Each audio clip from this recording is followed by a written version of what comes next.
السلام علیکم میرے پیارے بہنوں اور بھائیوں۔ اس ویڈیو میں ہم کچھ ایسے جانوروں کے بارے میں جانیں گے جن کے جسم کا ایک حصہ اگر ان سے الگ بھی کر دیا جائے تو وہ تب بھی عام طرح سے زندہ رہ سکتے ہیں۔ نمبر 1، اوڈرڈون۔ دوستو، یہ ڈش جاپان میں بہت مشہور ہے جو کہ جاپانیز لوگ بہت شوق سے کھاتے ہیں۔ یہ آکٹوپس جیسی مچھلی اپنی موت کے 1 گھنٹے بعد بھی آسانی سے زندہ رہ سکتی ہے۔ جب اسے کھانے کے لیے سرو کیا جاتا ہے تب اس پر ایک خاص طرح کی سوس یا نمک ڈالنے پر یہ تیزی سے حرکت کرنے لگتی ہے، جس کی وجہ سے جاپانیز لوگ اس کو ڈانسنگ سکویڈ کہہ کر پکارتے ہیں۔ اس کا یوں حرکت کرنا اس کے خاص فائبر نرو سٹرکچر کی بدولت ممکن ہو پاتا ہے۔ دوستو، یہ صرف دکھنے میں ہی عجیب نہیں بلکہ اس کی وجہ سے جاپان میں ہر سال تقریباً 6 سے 10 اموات ضرور پیش آتی ہیں، مگر پھر بھی یہ جاپان کی ایک مشہور ترین ڈش ہے جسے کھانے سے لوگ بالکل بھی احتیاط نہیں کرتے۔ نمبر 2، دوستو، کچھوے کی عمر تمام جانداروں میں سب سے زیادہ ہوتی ہے جو کہ تقریباً 200 سالہ عرصے پر محیط ہے۔ اگر کچھوے کے دل کو اس کے جسم سے الگ کر کے رکھ دیا جائے تب بھی اس کا دل 5 دن تک زندہ رہ سکتا ہے، کیونکہ اس کی دھڑکنوں میں پیس میکرز موجود ہوتے ہیں جس کی وجہ سے یہ 5 دن تک بغیر دل کے سروائیو کر سکتا ہے۔ نمبر 3، دوستو، ریپٹائلز میں ایک ایسا جانور بھی پایا جاتا ہے جو اپنے جسم کے اعضاء کٹ جانے یا خراب ہو جانے کے بعد بھی قدرتی طور پر صحیح کرنے کی صلاحیت رکھتا ہے۔ اس کا نام ہے سیلمنڈور۔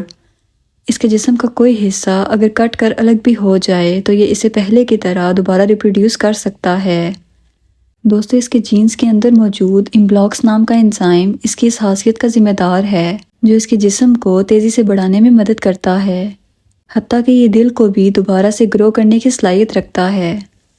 سائنٹسٹ اس کے انزائم پر ریسرچ کر رہے ہیں جس کے بارے میں یہ پر امید ہیں کہ لیبارٹری میں اس انزائم کو تیار کر کے مستقبل میں انسانوں کے لیے استعمال کر سکتے ہیں، جس کے بعد انسان اپنے زخمی جسم یا جسم کے کسی بھی کٹے ہوئے حصے کو دوبارہ گرو کر سکیں گے، بالکل پہلے کی طرح۔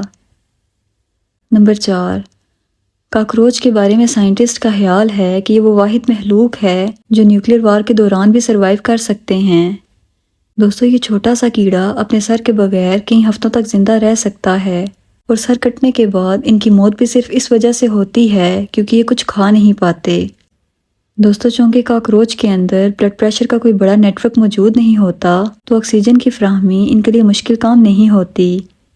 یہ سانس لینے کے لیے اپنے اینٹیناز کا استعمال کرتے ہیں جس کی وجہ سے یہ کئی ہفتوں تک خود کو بچا پاتے ہیں۔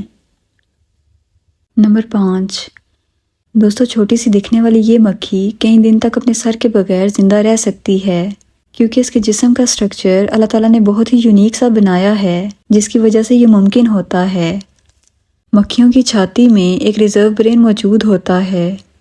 یہ روشنی کو محسوس کرنے کے لیے لائٹ سینسٹیو سیلز کا استعمال کرتی ہیں جو کہ ان کی کڈنی میں موجود ہوتے ہیں۔ یہ سیلز انہیں راستہ تلاش کرنے میں بھی مدد کرتے ہیں جس کی وجہ سے یہ کافی دن تک زندہ رہ پاتی ہیں۔ نمبر 6، دوستوں، سانپ زندہ رہ کر تو خطرناک ہوتا ہی ہے مگر مرنے کے کئی گھنٹوں بعد تک بھی یہ کافی خطرناک ہوتا ہے۔ وائپر یا کوبرا سانپ مرنے کے بعد بھی شکاری کو کاٹ سکتے ہیں۔ ان کے سر پر 2 سوراخ موجود ہوتے ہیں جو انہیں مدد فراہم کرتے ہیں کہ یہ سردی یا گرمی کو محسوس کر سکیں۔ ان کے جسم میں مرنے کے بعد بھی طاقت موجود ہوتی ہے جس کی وجہ سے یہ واپس حملہ کر سکتے ہیں۔ سنیک ریڈل یا کاٹن ماؤتھ جیسے سانپ کا سر دھڑ سے الگ ہونے کے بعد بھی اپنے سر میں موجود زہر کی تھیلی کو کسی بھی شکاری کے جسم میں اتار سکتے ہیں۔ سر دھڑ سے الگ ہونے کے بعد بھی اگر سانپ حملہ کرے تو وہ تمام کا تمام زہر انسان کے اندر اتار سکتے ہیں، جس کی وجہ سے انسان کو 100 سے 150 کے قریب اینٹی وینم کے انجیکشن لگتے ہیں، جبکہ ایک زندہ سلامت سانپ کے کاٹے جانے پر صرف ایک اینٹی وینم انجیکشن کافی ہوتا ہے۔ دوستوں، مجھے امید ہے آج کی ویڈیو آپ کو کافی انفارمیٹیو لگی ہوگی۔ اگر آپ کو ویڈیو پسند آئی ہو تو اسے اپنے دوستوں کے ساتھ ضرور شیئر کیجیے گا اور میرے چینل کو سبسکرائب کیجیے گا۔ ملتے ہیں اگلی ویڈیو میں۔ اللہ حافظ۔